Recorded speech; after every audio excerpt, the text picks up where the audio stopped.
Princess Margaret Rose was born on the 21st of August 1930 in Glamis Castle in Scotland, 16 days later than expected.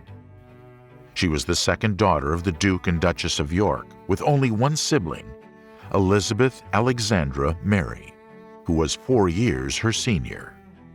Duke George VI made it a priority to ensure his children grew up in a loving, close family environment.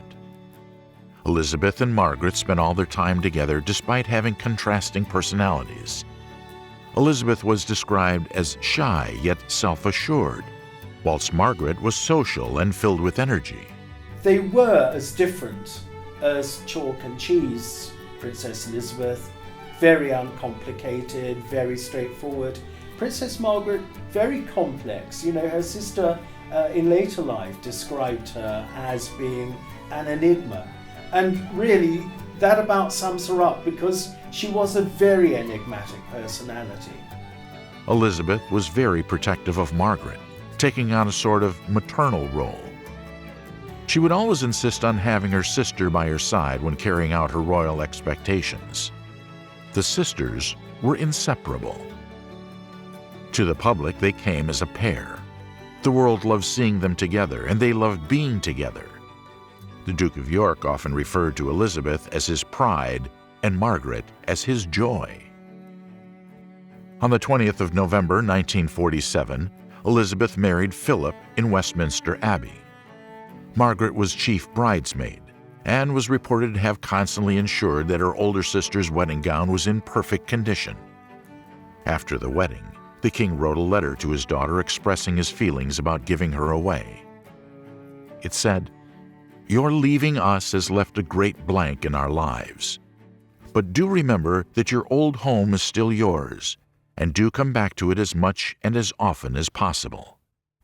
I can see that you are sublimely happy with Philip, which is right, but don't forget us, is the wish of your ever-loving and devoted Papa." It was a bittersweet day for the king, giving his daughter away, a sentiment that many fathers can relate to. However, he wasn't the only person in the family feeling this way. The princess couldn't help but feel a sense of sadness about losing the connection she once had with her older sister. For their entire lives, the public attention had been on Elizabeth and Margaret, the sensational siblings. But now it was all about Elizabeth and Philip, the perfect couple. The inseparable sisters were now separated. With Elizabeth now gone, Margaret had a lot more free time. She was still expected to fulfill her royal duties as daughter of the king and had not yet turned 18. But this didn't stop her from developing a taste for partying.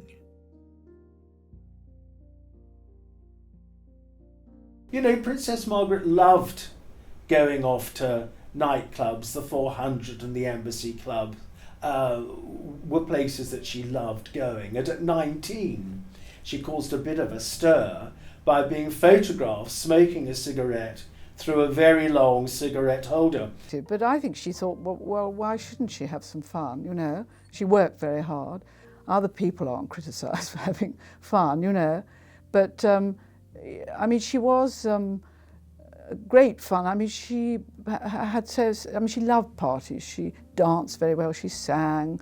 She was a star. She really was. And I think looking at these photographs in the paper, a lot of young people, my children, they think, gosh, Mum, she looks wonderful, She's like a film star, which she was when she was young. She always said, well, I can have all the fun. I think she realised that if she'd been Queen, it would have been a very different life. And she was very loyal to the Queen. She would never, she always knew that she was the younger sister. But everything fell apart for Margaret in 1952. The king was dead. Margaret could feel her world turning upside down.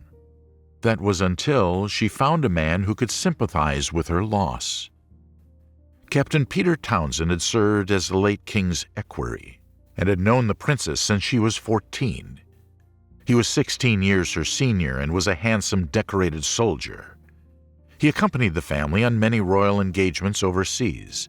and had witnessed firsthand how close she was with her father. And Margaret found herself growing closer and closer to him. The relationship with Peter Townsend really grew more intense after the king's death, because here she'd always had this very strong, loving relationship with her sister. Now, by the time the king died in 1952, Princess Elizabeth had married. She'd become the mother of 2 children. So that when she ascended the throne, she still had a husband, she still had 2 children, but she had all the responsibilities of sovereignty, everything that came with being queen. So that meant that she was somewhat removed from her sister. Now, Princess Margaret's mother, Queen Elizabeth, the Queen Mother, was engulfed, as she put it, in great clouds of black. So she wasn't there for her daughter either. She was totally consumed with her grief. So who did Margaret have? Nobody really, except Peter Townsend. And that closeness grew from that time. And it developed into love. He became a comfort to Margaret as they spent more time together, and what had begun as a friendship gradually grew into a romance. Margaret was in love. When he first joined the household, he wouldn't have had any kind of romantic notions about her whatsoever. It was only later on that their feelings developed, and one reason for this was the loss of King George VI, the father, that she absolutely adored. And I've always said that when people have said to me about Townsend being the great love of her life, no, he wasn't. In my view, the great love of her life, the man she absolutely loved, was her father. However, this couldn't be the happy ending that Margaret wanted for one reason. Townsend was a married man. In 1952, Peter divorced his wife with the intention of marrying Margaret. He had grown an affection for Margaret and made it clear that he wanted to spend the rest of his life with her. And Margaret didn't oppose it. On the 12th of October 1955, Townsend returned to Britain. The press followed Townsend around everywhere to get an inkling of what the couple's decision would be. Would they marry or break up? It was crunch time. She had to make a choice: duty or personal gratification, the crown or her heart. In 1955, Margaret released a statement confirming that she'd broken off the engagement, writing, "I would like it to be known that I have decided not to marry Group Captain Peter Townsend. I have been aware that, subject to my renouncing my rights of succession, it might have been possible for me to contract a civil marriage. But mindful of the Church's teachings that Christian marriage is indissoluble and conscious of my duty to the Commonwealth, I have resolved to put these considerations before others. I have reached this decision entirely alone, and in doing so, I've been strengthened by the unfailing support and devotion of Group Captain Townsend." They were no longer sufficiently in love. That is why they didn't marry, and they got on with their lives.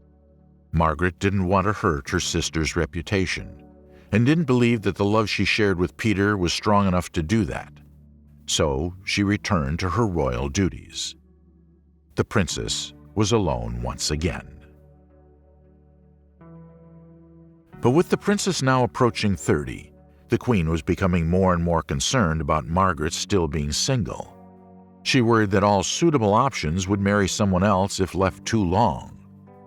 And it wasn't only the Queen who had taken a particular interest in Margaret's love life. Speculation about who the princess would marry took the tabloids by storm. Who would marry Margaret? An earl? A prince? A duke? Which aristocrat would win her heart? It was photographer and designer Anthony Armstrong Jones who had caught the eye of Princess Margaret. He wasn't the most conventional choice for the princess. He was a commoner. He was known to have had relations with both men and women, and was known for living a somewhat seedy life in the eyes of higher society. But that didn't stop Margaret. Learning from her previous situation with Townsend, the princess decided to keep her relationship a complete secret this time around, even from her sister. Don't explain, don't complain. You know, that was their mantra. Would the Queen approve? He was an unconventional and shocking choice, but with Margaret now over the age of 25, the decision was all hers, and Armstrong wasn't a divorcee. Becoming growingly desperate for her sister to wed and feeling a sense of guilt after the previous relationship scandal, the Queen approved of Margaret's relationship with Anthony. In February 1960, the couple announced their engagement, catching many by surprise. They became the royal family's golden couple. Margaret was at the height of her popularity and was adored by the public. She was madly in love. Was this the fairy tale ending that Margaret had hoped for? On May 6, 1960, Margaret and Anthony made it official. The couple married in Westminster Abbey in London, and it was the first royal wedding to be televised.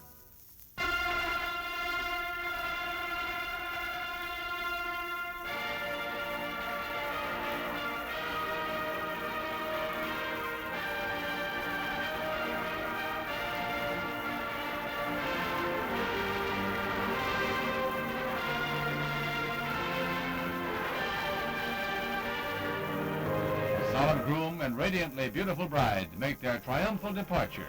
A princess who rejected royalty and high society to find the man she loved. An artistic commoner of good family and highly successful freelance photographer. Mr. Armstrong Jones and his bride, Princess Margaret, Mrs. Anthony Armstrong Jones, ride to the palace to a tumultuous ovation from the throng.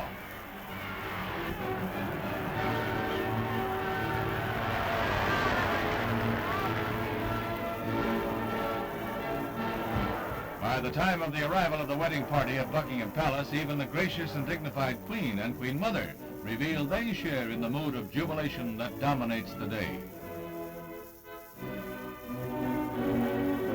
Bride and groom make their traditional appearance on the palace balcony to be cheered to the echo by one of the greatest crowds ever to mass in Britain in recent history.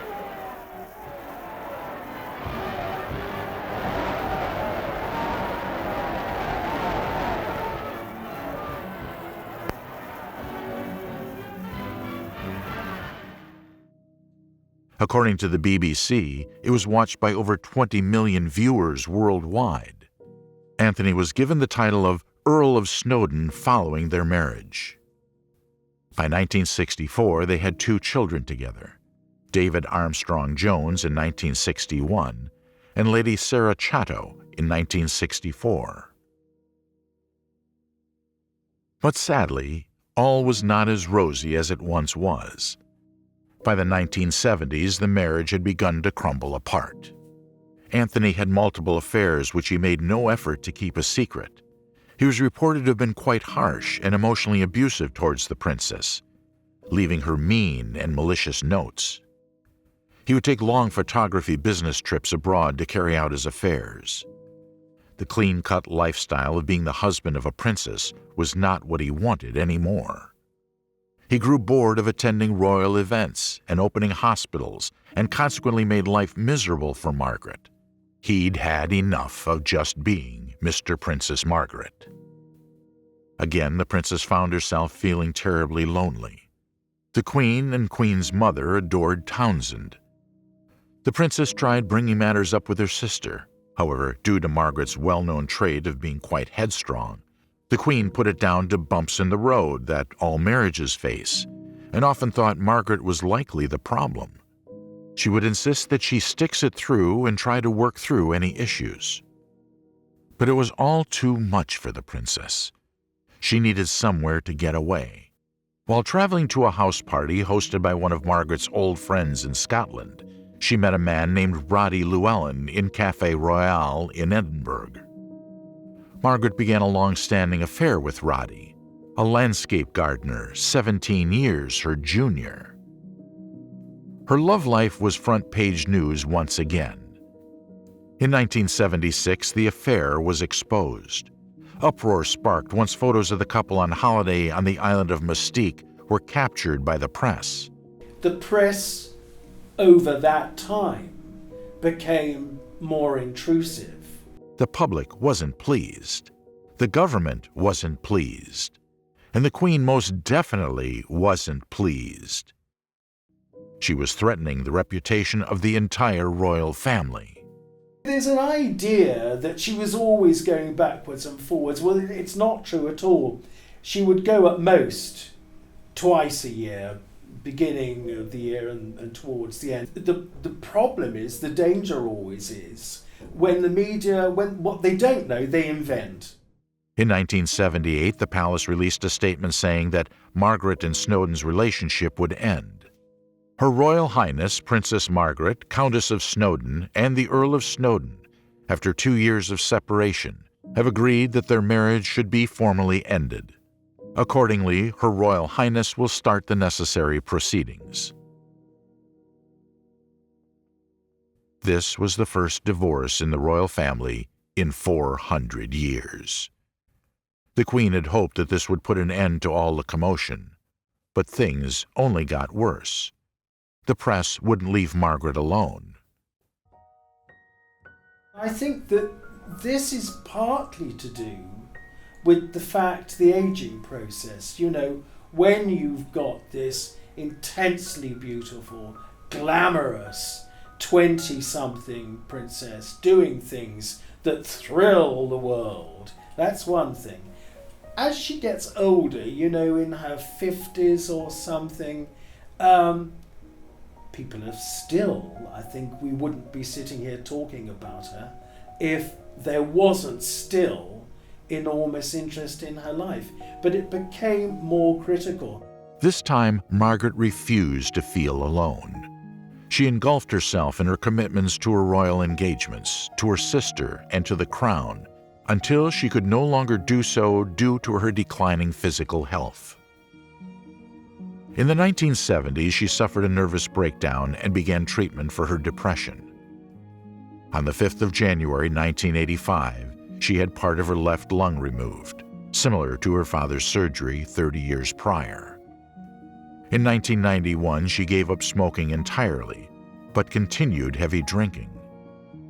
In February 1998, the princess suffered her first stroke in her home in Mystique. She suffered at least 3 strokes between 1998 and 2001, including a bout of pneumonia, before dying in London on the 9th of February 2002, after suffering a 4th and final stroke at the age of 71. The princess died a single woman. However, she didn't die a lonely woman. She was always very, very loyal about the Queen. She adored the Queen and was always, you know, wanting to please her.